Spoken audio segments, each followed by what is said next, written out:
Hey guys, my name's Carly and I'm with LivBay Lash, and today we're going to be going over how to do a strip lash look.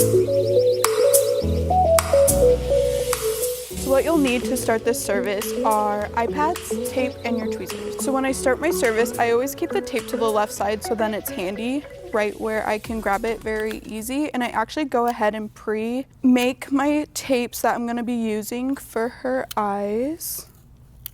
That way I can just grab them and then I don't have my hands all full when I go ahead and start.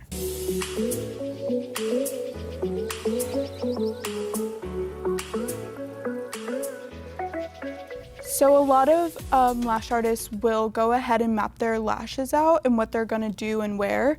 I personally like to just go for it because that's what makes it so fun and unique to have in every set, is to basically just have fun with it. So when you do a strip lash look, you want a different variety of lashes. I like to mix C curl and D curl because that really gives it the falsy look. The D curl is gonna be a lot more curlier and the C curl is less curly, but I love doing the spikes in C curl because it gives it more of like an offset look. So on my tile, I'm actually gonna have up to 16 in D curl, and that's the majority that we're gonna be using, but I'm also gonna be using 16mm in C curl, and that is gonna give the spikes kind of a more out there look and be more showing off. So I'm just gonna drop one dot of glue onto my tile. So for me personally, I always want to make sure I get the hardest things first. So inner corners are always the hardest things to do. So what I'm going to do is take 2 pieces of tape and I'm going to go ahead and pull up her inner corners so we can work on those first and get those out of the way. When you do this though, make sure you're not completely opening up your client's eyes. We don't want the whites of the eyes showing. We just want to make sure we at least get a good lift on the inner corners, so then that way it's easier for us to work. So today I'm going to be using the Curvy Babe tweezer. A lot of people either prefer the curvy or the straight. It's just a preference, so it's completely up to you on what you want to use. And then I'm also going to be using the Blue Magic mics. These are my favorite personally just because they're super easy for me to use to fan out my lashes. So you'll actually see me jump through between Magic Mic and Gold Crush. It's just a personal preference as well. I like to sometimes just have different style of fans. Sometimes the Gold Crush gives me like a wider fan and sometimes this is more of a narrow fan. So it just depends on what I'm doing for the day. So for me personally, I like to go in and look at what I'm working with first. So I actually like to sift through the lashes before I even pick up a fan. So to start off her inner corners, I'm gonna go ahead and place a 9.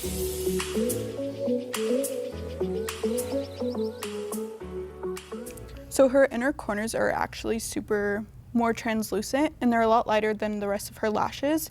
So when it comes to this, you want to be super careful about isolation. You want to make sure that you're not getting 2 lashes in one and then gluing 2 together to an extension. So just be super careful and take your time during this. So the reason you want to move so quick after you dip your lash into the glue is because of the dry time. You don't want to risk losing your retention because you waited too long to place your lash. So try to stay in the time that your glue dries and just do it as quick as possible.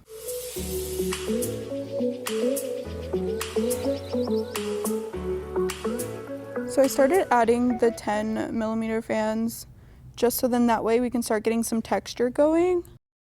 So as I'm placing, I want to get as close as I can to the base, but make sure you're not placing it onto their skin because we obviously don't want them to be irritated at all. So same thing with the other eye. I'm going to start out with the 9mm and then go in with 10s after a couple of them.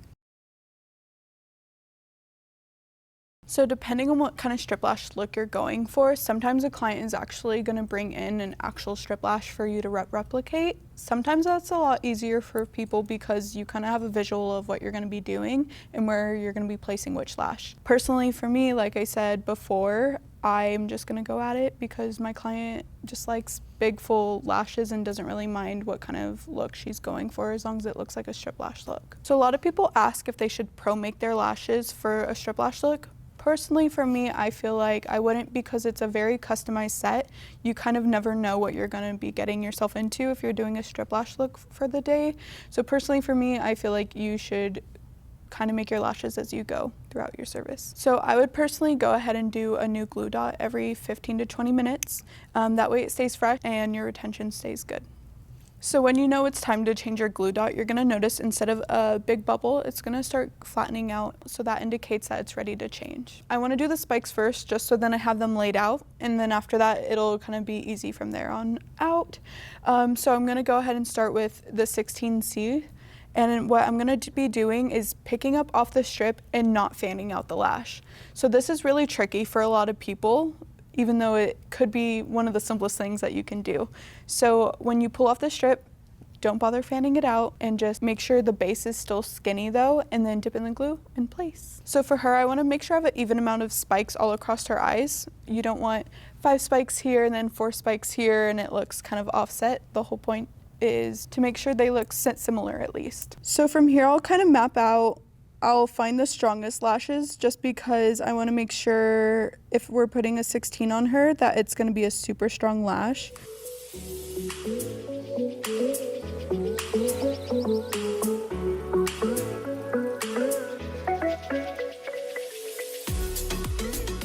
So even though I'm using a 0.3 diameter, when I'm making the spike, I'm not gonna grab a big chunk like I normally would for a mega fan. I'm still gonna be picking up a lighter amount just because it is a more lengthier fan and I don't wanna weigh down her natural lash. So a lot of people will do this differently, but for me personally, I like to mist kind of throughout the service every 30 or just kind of whenever you feel like it. For me, I just finished the spikes, so I kind of want to make sure they set in, and then that way I can kind of go on from there with my other lashes that I'm going to be placing. So I just grab my mister and I do a little spritz in an 8-figure over her eyes. Make sure you're not too close because you're not trying to dampen her eyelashes. You just want to make sure you get the lashes all set.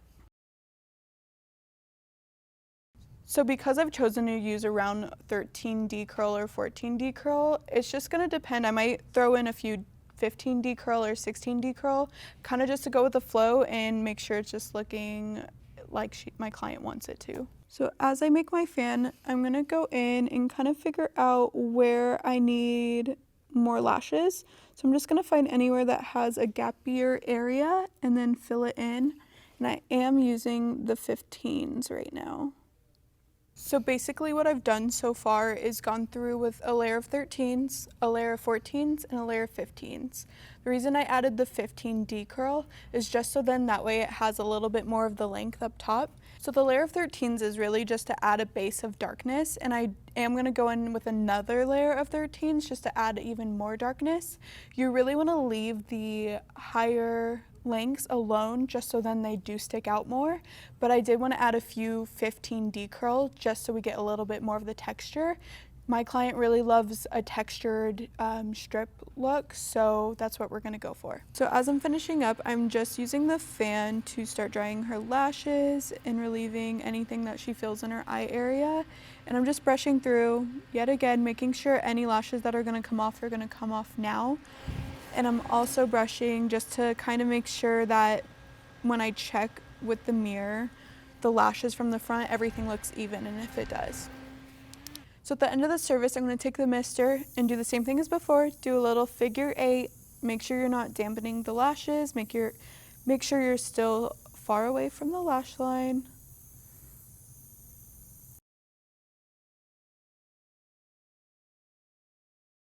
Before I have my client open her eyes, I'm going to take the dental mirror and just lift her eyelid up a little bit just so I can see if I did get her stuck at all.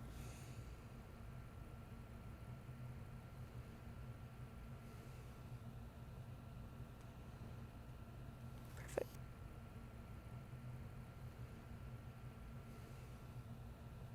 So now that I've finished the service, I would go ahead and hand my client the mirror to check out her lashes, ask her if I need to fix anything at all and if she's happy with her lashes.